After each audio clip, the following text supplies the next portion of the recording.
1969, Fidel Castro overthrew the Cuban government and took control of the island. He established Cuba as a communist regime and began to establish a relationship with the Soviet Union. This caused great concern in the United States. On orders from President John F. Kennedy, Cuban exiles who had escaped Castro's regime were trained and sent to reclaim control over Cuba. On April 17, 1961, the invasion, which was later known as the Bay of Pigs, failed miserably. Moreover, it served to solidify Castro's role and further increased tensions between the United States and Cuba. It also strengthened Cuba's ties with the Soviet Union, setting the stage for the crisis in 1962. After the failed Bay of Pigs invasion, Castro sought protection from the Soviet Union. The Soviet premier, Nikita Khrushchev, was happy to help, and he did so by secretly sending nuclear weapons to Cuba.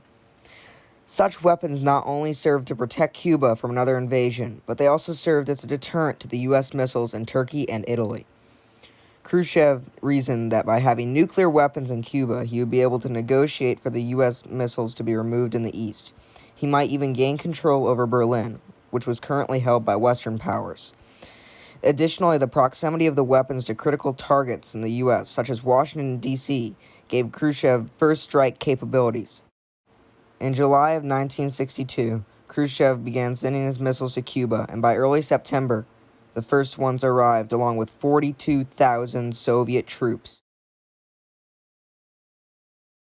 1 month later, in October, a U-2 spy plane flying over Cuba discovered and secretly photographed Soviet missile sites on the island. These photos, which showed Soviet missiles that could hit Washington, D.C. in 10 minutes, were quickly delivered to President Kennedy. For the time being, however, the president chose not to communicate the discovery of the missiles to the Soviet Union. This decision gave Kennedy and his advisors time to develop a response.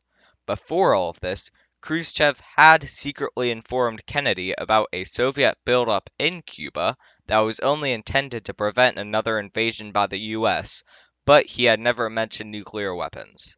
At the time, Kennedy had vowed to take action if nuclear weapons were ever to enter Cuba, though he never imagined he might have to go through with it. On October 16th, President Kennedy called the first meeting of the Executive Committee of the National Security Council, or EXCOM for short.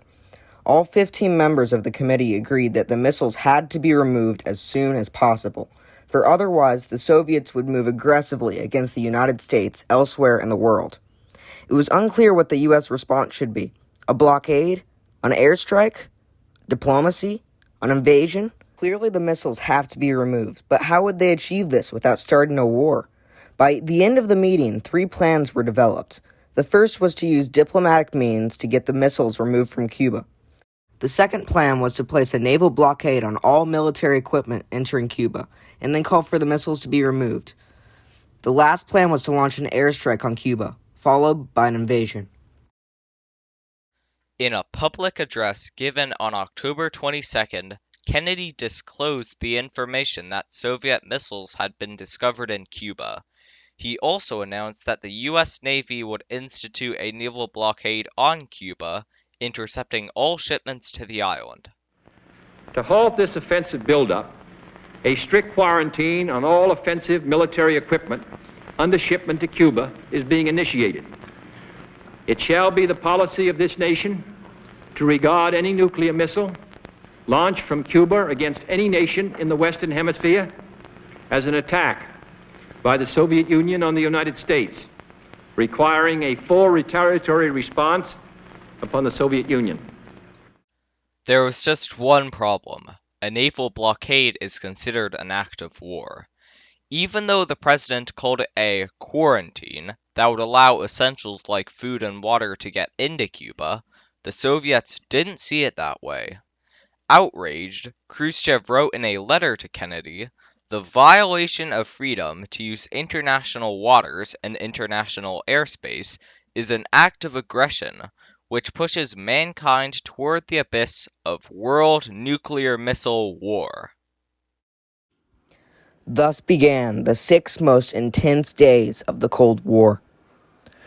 While the U.S. was demanding removal of the missiles, the Soviet Union kept insisting that the missiles were only defensive. As more missiles became armed and ready, the U.S. started preparing for a possible second invasion. On October 27th, a spy plane flying over Cuba, piloted by Major Rudolf Anderson, was destroyed by a Soviet missile. This was done without authorization from Khrushchev. On the same day, a nuclear-armed Soviet submarine was hit by a practice depth charge at the quarantine line by an American Navy vessel trying to signal it to surface. Because of a miscommunication between Moscow and the submarine, the captain had believed that war had begun and prepared to launch a nuclear torpedo. In order to do so, all 3 officers had to unanimously agree. The captain and political officer both authorized the launch, but the second in command, Vasily Arkhipov, refused. The grim truth is that if Arkhipov had sided with the other 2 officers, the world as we know it would probably not exist. A day earlier, the White House had received a letter from the Soviet Union. In it, Khrushchev pleads against war and proposes a deal to end the crisis. In exchange for Soviet missiles being withdrawn from Cuba, the United States must agree to end the quarantine and pledge never to invade Cuba again. The ExComm, or the Executive Committee of the National Security Council, convened and had nearly agreed to accept this deal, which was what Kennedy wanted. However, during their meeting, Khrushchev changed the deal. He was now also requesting that U.S. missiles be removed from Turkey. Kennedy leaned towards accepting the New Deal as well, since the missiles Khrushchev wanted removed needed to be replaced anyway. Critics of the New Deal argued that NATO would be broken if the US traded an ally safety away for its own. After a long night of debate, Kennedy withdrew along with a small group of advisors to figure out how to accept Khrushchev's New Deal while also preserving NATO. In the end, President Kennedy devised a plan to succeed at both aims. He sent the Attorney General, his brother Robert Kennedy, to deliver a public letter to the Soviet ambassador, agreeing only to the terms in Khrushchev's original deal, but not to the follow-up deal. Kennedy also sent a letter in secret to Khrushchev. In the second letter, Kennedy agreed to the removal of U.S. nuclear weapons from Turkey, provided that this part of the deal would be kept secret by the Soviet Union.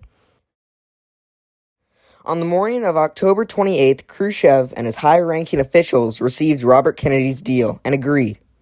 Privately, Khrushchev also agreed to the terms in President Kennedy's second letter. The Soviet Union began withdrawing its nuclear weapons from Cuba, and the crisis was over. The retreat to Moscow. Russian ships steam out from Cuban ports with their decks loaded with missiles the Soviets are withdrawing under pressure from the New World. It's one of the last...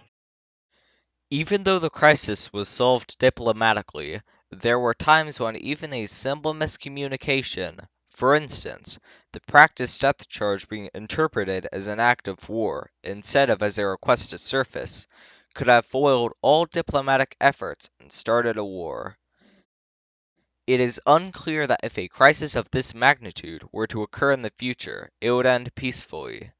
To avoid catastrophe, the nations of the world should work together to strengthen their political ties, and nuclear weapons should be reduced or banned entirely. The Cuban Missile Crisis could very well have ended in global destruction, and we can't afford to have something similar happen in the future.